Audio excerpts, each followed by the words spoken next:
মাওবাদীদের অতর্কিতে হামলায় ছত্তিশগড়ের দান্তেওয়াড়ায় বুধবার 10 জন জওয়ান সহ এক গাড়ি চালকের মৃত্যু হয়েছে। ঘটনার পরে এলাকায় যে আধা সামরিক বাহিনীর বিরাট দল। তদন্তকারীরা জানান অন্তত 50 কেজি বিস্ফোরক ব্যবহার করা হয়েছিল মাওবাদীদের দ্বারা, যার জেরে রাস্তায় বিশাল গর্ত তৈরি হয়, এমনকি গাছও উপড়ে যায় বিস্ফোরণের ফলে। জানা যায় মাওবাদী বিরোধী অভিযানে বেরিয়েছিলেন ডিস্ট্রিক্ট রিজার্ভ গার্ডের সদস্যরা। একটি ভাড়া করা গাড়িতে বেরিয়েছিলেন তারা, যে গাড়িতে সুরক্ষা ব্যবস্থা বলতে কিছুই ছিল না। উপদ্রুত এলাকায় যাওয়া নিরাপত্তা বাহিনীর গাড়িতে ব্যালাস্টিক সুরক্ষা থাকলেও সেখানে ছিল না কিছুই।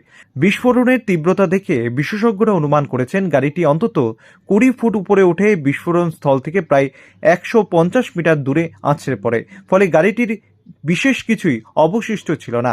বিস্ফোরণের যে গর্ত তৈরি হয়েছে তা প্রায় 10 ফুট গভীর এবং 20 ফুট চওড়া।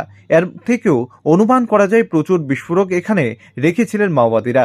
মাওবাদীদের শেষ বড় হামলার ঘটনাটি হয়েছিল 2021 সালের এপ্রিল মাসে।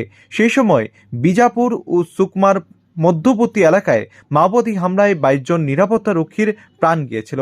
এদিকে বছর ঘুরতে ফের মাওবাদীদের এই হামলা আবারও আতঙ্কের পরিবেশ সৃষ্টি করেছে গোটা ছত্তিশগড় সহ গোটা দেশে। Bureau report, rising Tripura.